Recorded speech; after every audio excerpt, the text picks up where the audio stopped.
Hey guys, what's up? Welcome to a brand new video. As always, I'm your host, Jesse Hughes. I hope that you are having a fantastic day. Go ahead, if you're new, hit that subscribe button, smash that like button, and let's get into this.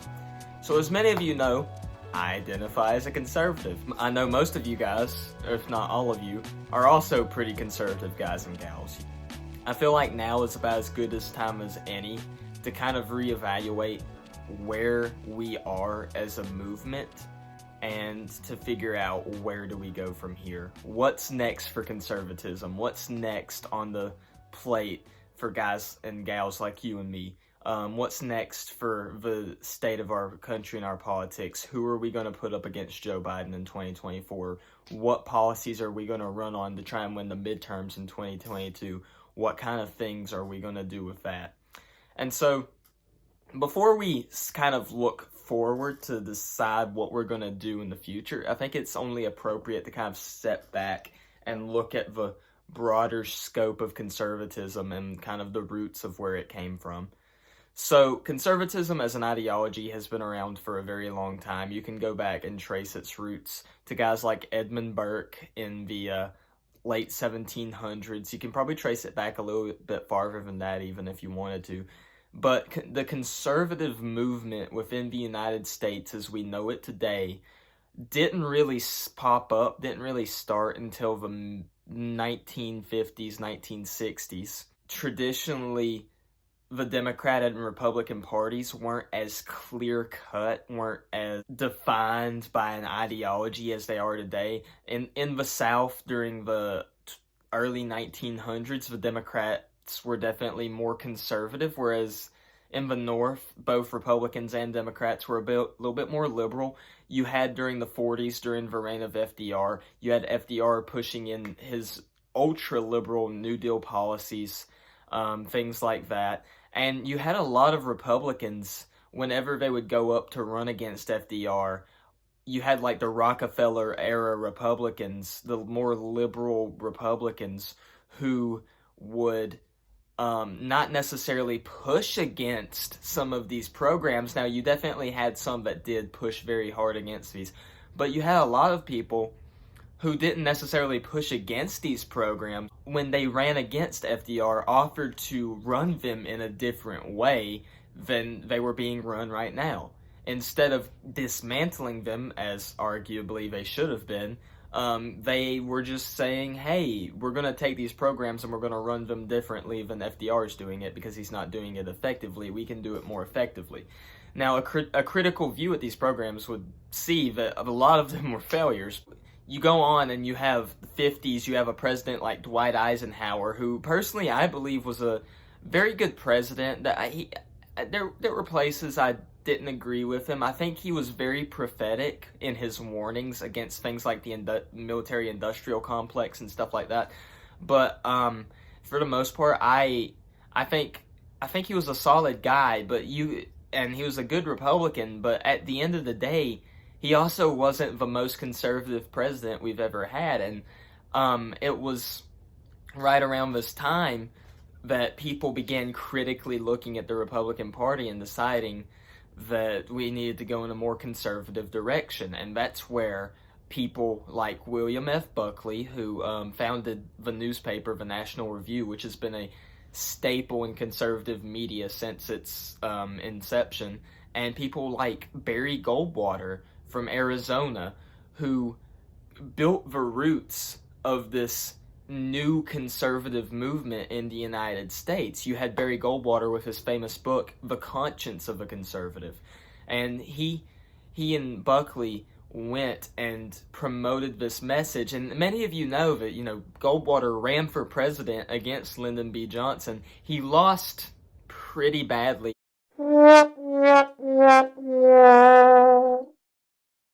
Not the greatest finish of all time or anything, but he still did relatively well for someone going up against a at that time, very popular candidate. Now, obviously, LBJ lost popularity, especially with the Vietnam War and those kinds of things, but at the time, he was relatively popular, coming off the heels of the Civil Rights Act, coming off the heels of his predecessor, JFK, his assassination. And Goldwater comes in and is able to put up a pretty good defense against him. So this kind of builds the foundation, and you get to see how this affects national politics. You kind of see a very clear resurgence of this ideology and this idea during the Nixon years, but it's not until the 80s, so the conservative movement of the pre-2000 era, I think, kind of hits its peak. So in right around the 80s, right around the time Jimmy Carter's about to run for his second term, you have things like the Moral Majority, founded by Jerry Falwell, who are promoting these conservative values, and these, especially from a Christian religious standpoint. And you have organizations like that, you have conservative grassroots movements, and they all start rallying around this one central figure, Ronald Reagan, who becomes a staple for conservatism for the next several decades. And we're going to talk a bit about Reagan and my views on him here in a little bit, but for all intents and purposes, Reagan and Reaganism were the peak of conservatism during this time period. And then you kind of move on into Bush, and Bush kind of carries the torch a little bit, but ultimately drops the ball, and in comes Clinton. And arguably, the Clinton era was marked by very conservative policies, stuff like Don't Ask, Don't Tell, the Defense of Marriage Act, these kinds of things, and especially because Republicans had control of Congress for a large chunk of Clinton's presidency, you have very conservative ideas, especially economically, kind of pushed through. But unfortunately, this is also where you get the branch of conservatism that starts promoting things like NAFTA, which have arguably gutted our country and destroyed our industries beyond what anybody could have imagined. And you kind of, because of this, you kind of move into the 2000s, and then with 9/11, you move into this 2000s era of, instead of upholding these conservative values of liberty and freedom, you kind of move into this era of, we need to think about safety, and we need to do all this, and this very establishment political machine. And you see this when the Republicans try and throw up John McCain and Mitt Romney against Barack Obama, and it results in failure. And so then you have 2016, and Donald Trump steps on the scene, and you get this new grassroots movement, this populist movement that kind of rallies around Trump and brings in this whole new idea of conservatism, and kind of, in my opinion, a resurgence of what the original aura of conservatism should have been. And, you know, you have very clear similarities between Trump and a guy like Pat Buchanan back in the 90s, who many argue was Trump before his time. And so now that we have seen where we've been, now we have to talk about where do we go from here. So the Republican Party and the conservative movement at this point in time is very much divided between these two camps. You have the more kind of neoconservative, neoliberal spectrum that advocates things like unrestricted free trade. They advocate foreign intervention in countries around the world for democracy building. It kind of cave in on these social issues. You know, 6-7 years ago, the Republican Party was the party of traditional marriage. Now you have this wing of the party abdicating that cultural battlefield and kind of saying, oh, you know, we're fine with gay marriage and all this stuff as long as, you know, it helps us get votes. And they're just kind of moving away from what conservatism has been in the past. And arguably that's because of a very libertarian influence on the conservative movement. And I'm going to make another video in the future describing, it's going to be a more detailed kind of dissertation on libertarianism and why I used to be a libertarian and why I'm no longer a libertarian. But one of the things I'm going to talk about in that video, my biggest problem with libertarianism has to do with the fact that unrestricted freedom of the individual ultimately leads to more bad than good. Now, let me be clear. I believe highly in freedom and liberty. I think that they're great ideals that Americans should strive for. I believe that they are that they are very important and that we need freedom, that we need liberty, and that's what this country was built on. But at the same time, if you look at America's history, if you look at her history and her culture, we had freedom, but we also had responsibility. You can do many things under the guise of freedom, and it only bring pain and suffering upon your nation. And libertarians have this idea that, oh, individuals should be free to do whatever they want so long as it doesn't harm another individual. But the thing and the fact of the matter is that you can have things that are only harmful to individuals of themselves and don't harm anyone else in theory, but are actually very, very harmful to not only the structure and fabric of the nation and its moral agenda, but at the end of the day, violate the very non-aggression principle that some of them claim to hold and withstand. So you have the neo-libs and the neocons on this side, and now you're starting to see a more paleo-conservative, more populist movement start springing up on the right in the wake of Donald Trump. And a lot of more establishment Republicans are kind of afraid of that. But honestly, I think that both have their flaws and both are good and bad in certain ways. But honestly, I think that we need to kind of move more in the Trumpian direction and kind of leave this era of Reaganism behind. Now, I said that I would talk about Ronald Reagan. I think that if you look at conservatism today, there seems to be this high esteem for Ronald Reagan, that he was one of the greatest, if not the greatest presidents we've ever had, and that he is, like, you hear people call him, like, the savior of Western civilization and everything for what he did against Soviet Russia in the 80s. And I just want to say, I like Reagan. I think he was a fine president. I think he was a good president, especially for the era of time that he was chosen to be in. I think that he did a lot of good things. My big issue is I don't think Reagan is the one that we should be idolizing or even holding up as an image of what conservatism is or should be, especially not in this modern era. Reagan did a lot of good things, especially with stuff like tax cuts and defending against the Soviet Union. But the thing is, Reagan also wasn't the most conservative president. He was arguably a lot more moderate than people give him credit for. You have a lot of things that in his presidency and that predate his presidency, he was very, very much a proponent of gun control. In fact, when he was governor of California, he signed the Mulford Act into law, which arguably started the trend of the Californian gun control route that in my opinion, got California into the mess that it's in today. And you have Reagan, he boosted the budget for the military, which at the time you could argue was very much something that needed to be done. But at the same time, it also helped inflate the national debt a ton, and it started this trend that we've seen ever since to where every president